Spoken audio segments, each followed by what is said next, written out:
This video sponsored by BuyMood Shopping app. டிஸ்கிரிப்ஷனில் link கொடுக்குறேன், check பண்ணி பாருங்கள். இப்போ நம்ம வாங்க வீடியோக்குள்ளே போகலாம். இன்றைக்கி நாம் ஜாக் ஃப்ரூட்டை பற்றி பார்க்க போகிறோம். அதாங்க பலாப்பழம். அதை பற்றி பார்க்கலாமா? பலாப்பழம் உடலுக்கு பல நன்மைகளை அளிக்கிறது. இது நோய் எதிர்ப்பு சக்தியை அதிகரிக்கிறது, செரிமானத்தை மேம்படுத்துகிறது, இரத்த சோகை நீங்க உதவுகிறது, எலும்புகளை வலுவடைய செய்கிறது மற்றும் உடலின் ஊட்டச்சத்து குறைபாடுகளை போக்க உதவுகிறது. பலாப்பழத்தில் vitamin C, vitamin A, thiamine, potassium, calcium, இரும்புச்சத்து மற்றும் ஜிங்க் போன்ற சத்துகள் உள்ளன.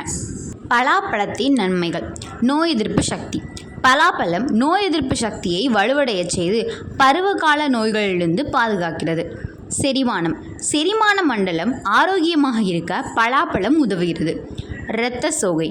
பலாப்பழம் இரத்த சோகை நீங்க உதவுகிறது. பலாப்பழம் எலும்புகளை வலுவடைய செய்கிறது, உடலின் ஊட்டச்சத்து குறைபாடுகளை பூர்த்தி செய்கிறது. பலா கொட்டையில் உள்ள ஆன்டி ஆக்சிடென்ட்கள் புற்றுநோய் வராமல் தடுக்க உதவுகிறது. பலாப்பழத்தில் நார்ச்சத்து அதிகம் உள்ளதால் மலச்சிக்கல் மற்றும் செரிமான பிரச்சனைகளை சரி செய்கிறது. பலாப்பழம் இதய சம்பந்தமான பல நோய்களுக்கு நன்மை பயக்கிறது. பலா இலை டீ சர்க்கரை போன்ற நோயாளிகளுக்கு இன்சுலின் அளவை அதிகரிக்க உதவுகிறது. சிறுநீரக நோயால் பாதிக்கப்பட்டவர்கள் மற்றும் ஒவ்வாமை உள்ளவர்கள் பலாப்பழம் சாப்பிடுவதை தவிர்க்க வேண்டும். கர்ப்பிணி பெண்கள் மற்றும் அறுவை சிகிச்சை செய்தவர்கள் பலாப்பழம் சாப்பிடுவதற்கு முன் மருத்துவரை அணுகுவதும் நல்லது. பலாப்பழம் மிகவும் சுவையான பழம் மட்டுமல்ல, இதில் நம் உடலுக்கு தேவையான ஊட்டச்சத்துகள் அனைத்தையும் அதிக அளவில் நிரம்ப பெற்றது. நம் உடலின் ஊட்டச்சத்து குறைபாடுகளை பூர்த்தி செய்கிறது. இனிப்பு சுவை நிறைந்த பலாப்பழத்தை பார்க்கும்போது அனைவருக்கும் நாவில் எச்சில் ஊறும். சில பெண்கள் இதை அசைவ உணவு சாப்பிடுவதைப் போல ருசித்து சாப்பிடுவார்கள்.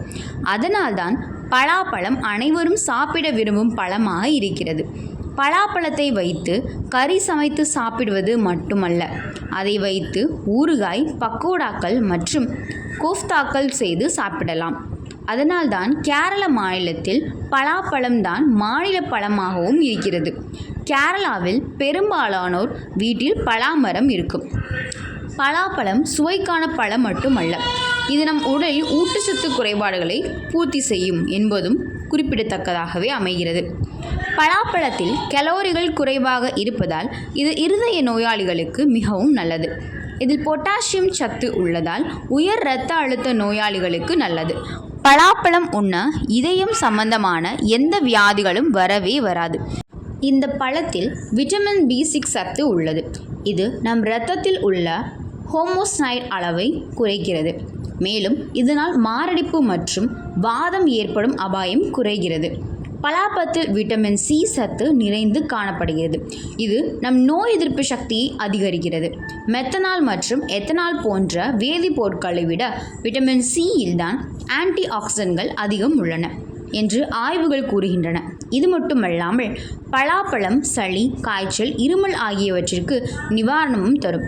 உங்களுக்கு உடல் நோய் எதிர்ப்பு சக்தி அதிகரிக்க வேண்டும் என்று நினைத்தால் பலாப்பழத்தை உணவில் சேர்த்து கொள்ள உடலில் உயர் இரத்த அழுத்தம் கட்டுப்படும். பலாப்பழத்தில் ஃப்ரக்டோஸ் மற்றும் சுக்ரோஸ் உள்ளன. எனவே பழுத்த பலாப்பழம் சாப்பிட இரத்த சர்க்கரை அளவு அதிகமாகாது. பலாப்பழத்தில் கொலஸ்ட்ரால் குறைந்த அளவில் உள்ளது, ஆனால் சத்தோ அதிகமாக உள்ளது. பழுத்த பலாப்பழத்தை மசித்து கூழாக்கி அதை நீரில் சேர்த்து கொதிக்க விடவும். இதை குளிர வைத்து குடிக்கவும். இது உங்களுக்கு உடனடி புத்துணர்வையும் தருகிறது. பலாப்பழத்தில் கால்சியம் மற்றும் மெக்னீசியம் சத்துக்கள் அதிகமாக இருக்கின்றது. எனவே இது எலும்புகளை பலமாக்கும். மேலும் இதில் உள்ள பொட்டாசியம் சத்து அதிகம் உள்ளது. இது உடலில் கால்சியம் தேக்கத்தை குறைக்கிறது. கால்சியம் மற்றும் மெக்னீசியம் எலும்பின் திடத்தை மேம்படுத்துகிறது. எதை சாப்பிட்டாலும் அளவாக சாப்பிடுவது நல்லது. ஓகே, இன்னைக்கு நாம் பலாப்பழத்தை பற்றி பார்த்தோம். இன்னொரு நாள் இன்னொரு வீடியோவில் பார்க்கலாம். பாய்.